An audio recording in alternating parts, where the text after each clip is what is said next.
तर ज्या पद्धतीने आपण आजकाल चहा पितो, ज्या पद्धतीने आपण चहा बनवतो, त्यामुळे हा अमृततुल्य न राहता तो विषतुल्य झालेला आहे. त्यामुळे चहा ही तशी बघायला गेली तर वाईट गोष्ट नाहीये. चहाच्या तशा अँटीऑक्सिडंट प्रॉपर्टीज खूप आहेत आणि आजकाल तर आपण बरेचसे हर्बल टी वगैरे घेतो, ग्रीन टी वगैरे घेतो आणि त्याच्यामुळे शरीरात बरेचसे चांगले फायदे होतात. तर पहिला आपण फायद्याच्या दृष्टीने विचार करूया, की चहा जर प्रमाणात घेतला तर तो अँक्झायटी कमी करणारा मूड एलिव्हेटर असतो, कारण त्याच्यामध्ये कॅफेन असतं. काही ठराविक मात्रेमध्ये घेतल्यानंतर आपल्याला शांत झोप सुद्धा चहामुळे लागू शकते. परंतु बऱ्याचदा हा चहा जेव्हा इव्हनिंगला तर चलो रात्री 10-11 वाजलेत आणि आपण एक चहा घेऊया असं जर होत असेल, तर मात्र हा चहा तुम्हाला त्रासदायक ठरतो. किंवा ज्या ज्या लोकांना जास्त चहा घ्यायची सवय आहे, त्या एक्सेस कॅफीनमुळे सुद्धा काही वेळा, काही वर्षानंतर डिप्रेशन सुद्धा अतिप्रमाणात सेवन केल्यामुळे होऊ शकतं. परंतु हा चहा तसं बघायला गेला तर मूड एलिव्हेटर आहे. पोट म्हणजे तुमच्या पोटाचे जे विकार आहेत, हर्बल टी स्पेशली जे हर्बल टी म्हणून, की ज्याच्यामध्ये आपण पुदिना घालतो किंवा दालचिनी घातली जाते, वेलची घातली जाते, की ज्याच्यामुळे आपलं डायजेशन हे सुधारतं. त्याच्यामध्ये काही फ्लोराईड्स सारखे घटक आहेत, की जे ॲक्चुअली तुमच्या दातांच्या हेल्थसाठी खूप चांगले आहेत. बऱ्याचदा चहाच्या ह्याच्यामध्ये तुम्हाला प्रमाणात घेतले तर कॉन्स्टिपेशन ॲक्चुअली होत नाही. पण हाच चहा जर जास्त प्रमाणात घेतला गेला तर मात्र हे कॉन्स्टिपेशन नक्कीच होतं. ग्रीन टी आजकाल बऱ्यापैकी सगळीकडे म्हणजे ग्रीन टी हा काही आता नवीन आलेला घटक नाहीये. पूर्वी हाच चहा ब्लॅक टी म्हणून होत होता. तो आजकाल वेगळ्या पद्धतीने केला जातो. परंतु ग्रीन टी हा चहा जेव्हा आपण जेवणानंतर घेतो, तेव्हा तो मेटाबॉलिझम बूस्टअप करणारा घटक आहे. त्यामुळे आपलं फॅट बर्न होत असतं. हृदयाला याचा खूप चांगला फायदा आहे. शुगर कंट्रोल होण्यासाठी त्याचा खूप बेनिफिट आहे. परंतु आपण मात्र ह्या चहाला खूप चुकीच्या पद्धतीने करतो, पितो आणि त्यामुळे मग मात्र त्याचे काही हझार्डस इम्पॅक्ट दिसतात आणि मग काही दिवसानंतर आम्ही सांगतो, "प्लीज स्टॉप युअर टी." तर आपण जेव्हा चहा बंद करा इथपर्यंत न येता, चहाच्या बाबतीमध्ये काही छोट्या-छोट्या कन्सेप्ट मी आज तुमच्यामध्ये क्लिअर करणार आहे. सगळ्यात पहिली गोष्ट, एम्प्टी स्टमक कधी चहा घ्यायचा नाही. उपाशी पोटी चहा घेणं ही चुकीची गोष्ट आहे, कारण त्याच्यामध्ये काही ॲसिड सिक्रेशन्स असतात, की जे मुळातच रात्री 8 वाजता जेवलेली व्यक्ती दुसऱ्या दिवशी सकाळी 7-8 पर्यंत पोटात 12 तास काही नसतं, एम्प्टी स्टमक आहे, तेव्हा गॅस्ट्रिक सिक्रेशन्स खूप आलेले असतात. तेव्हा आलेल्या ॲसिडवर आणखी जर तुम्ही आपण ॲसिडिक सिक्रेशन्स वाले काही पेय आपण जर घेतलं, तर त्याच्यामुळे आपले ॲसिड सिक्रेशन्स वाढून हायपर ॲसिडिटी होण्याचे चान्सेस हे जास्त राहतात.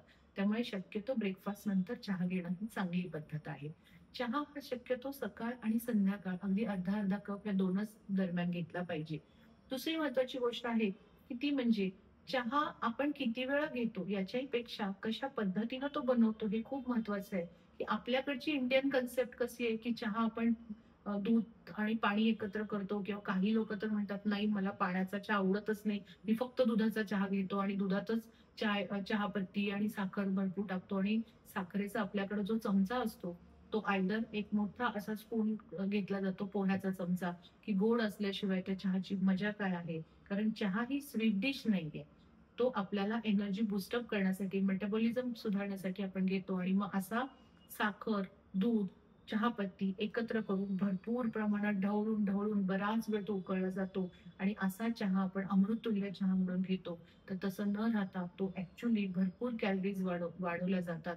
त्याचा अँटीऑक्सिडंट गुण हा सगळा कमी केला जातो आणि असे हायपर ॲसिड सिक्रेशन करणारा घटक आपण घेत असतो. त्यातल्या त्यात चहा हा कधी 2 जेवणांच्या मध्ये घेऊ नये, कारण 2 जेवणांच्या मध्ये घेतल्यानंतर जेवणामधले बरेचसे न्यूट्रिशियस घटक चहामुळे डिप्रेस किंवा कमी होण्याचे चान्सेस हे जास्त राहत असतात. तिसरी गोष्ट असते ती म्हणजे शक्यतो म्हणजे जसं एम्प्टी स्टमक घेऊ नका, तसं ग्रीन टीच्या बाबतीतला एक गैरसमज मी सांगते, की बऱ्याचदा लोकं हा चहा बंद करून ग्रीन टी घ्यायला सुरू करतो. ॲक्चुअली ग्रीन टी हा मेटाबॉलिझम बूस्टअप करणारा असल्यामुळे ग्रीन टी पण केव्हाही एम्प्टी स्टमक घेऊ नका. प्रत्येक जेवणानंतर म्हणजे नाश्त्यानंतर, दुपारच्या जेवणानंतर, रात्रीच्या जेवणानंतर कंपल्सरी हा चहा अर्ध्या तासानंतर जर ग्रीन टी घेतला, तर जे काही खाल्लेलं अन्न आहे त्याचं पचन होऊन, त्याचं मेटाबॉलिझम व्यवस्थित होऊन, त्यातून न्यूट्रिशन तुमच्या शरीराला चांगल्या पद्धतीने मिळू शकतं. आणि सगळ्यात महत्त्वाची गोष्ट असते ती म्हणजे चहा हा कॅलरीज का वाढवतो? तर चहा पत्तीमध्ये कॅलरीज नाहीयेत. जे दूध तुम्ही ॲड करता, जे चहा आपण जे आपण साखर ॲड करतो चहामध्ये, त्यामुळे कॅलरीज वाढतात आणि त्याच्यामुळे अल्टिमेटली ह्या कॅलरीज जर तेवढ्या बर्न नाही झाल्या, तर त्या डिरेक्टली फॅटमध्ये कन्वर्ट झाल्यामुळे आपले हार्ट अटॅकचे चान्सेस वाढत असतात. त्यामुळे सगळ्यांना माझं सांगणं आहे की चहा हा डिकॉक्स पद्धतीने करून तो डिटॉक्सिफिकेशनसाठी वापरणं गरजेचं आहे. आता डिटॉक्स टी म्हणजे काय? तर 1 कप पाणी घ्यायचं, म्हणजे थोडक्यात मी तुम्हाला चहाचं मेथड सांगते, की 1 कप पाणी घ्या. ते उकळत्या पाण्यामध्ये 2 चिमट तुम्ही चहापत्ती टाकायची. लिटरली 2 चिमट चहापत्ती टाकायची. उकळत्या पाण्यामध्ये टाकल्यामुळे पटकन त्या पाण्याचा रंग वेगळा होतो. थोडासा ब्राउनिश येलोइश कलर येतो. पटकन गॅस बंद करा. त्याच्यावर झाकणी टाका आणि साधारण 1 मिनिट ते 2 मिनिटं तसंच राहू द्या आणि त्यानंतर तो गाळून घ्या आणि मग त्याच्यात थोडंसं लिंबू पिळून किंवा किंचितशी त्याच्यामध्ये पुदिन्याचं एक 4 ते 5 पानं पुदिन्याची बारीक चिरून त्याच्यामध्ये टाका. थोडंसं लिंबू पिळा आणि चिमटभर दालचिनी जर घातली, तर हा चहा जो डिकॉक्स करून केलेला असतो, तो तुमच्या शरीरातली फ्री रॅडिकल्स बाहेर टाकून द्यायला मदत करतो.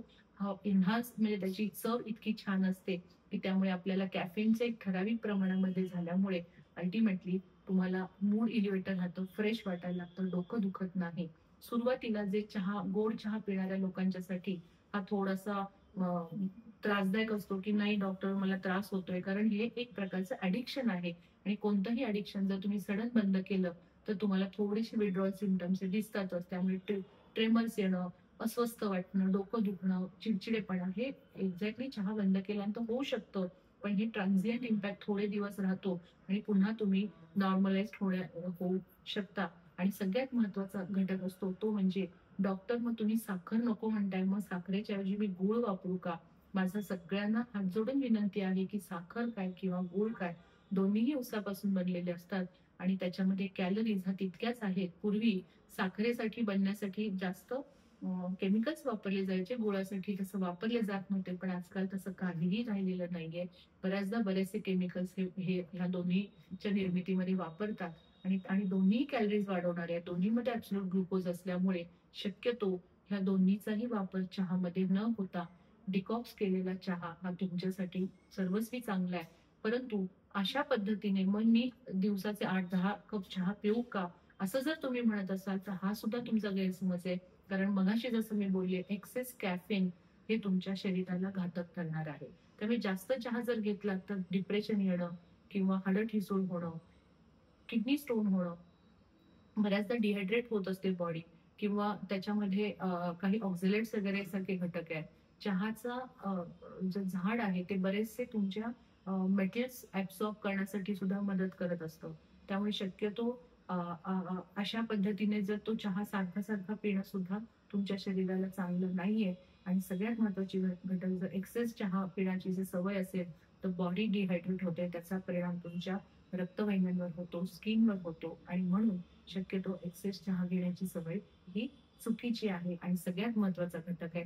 चहा हा नेहमी 70 ते 60 डिग्री टेम्परेचरला आल्यानंतरच प्यायचा. कारण ज्याला गरम-गरम चहा प्यायची सवय असते, त्याच्या इसोफेगसला, अन्ननलिकेला बऱ्याचदा सारख्या-सारख्या गरम ह्याच्यामुळे जखमा होऊन कॅन्सर होण्याची सुद्धा बऱ्याचशा केसेस आहेत.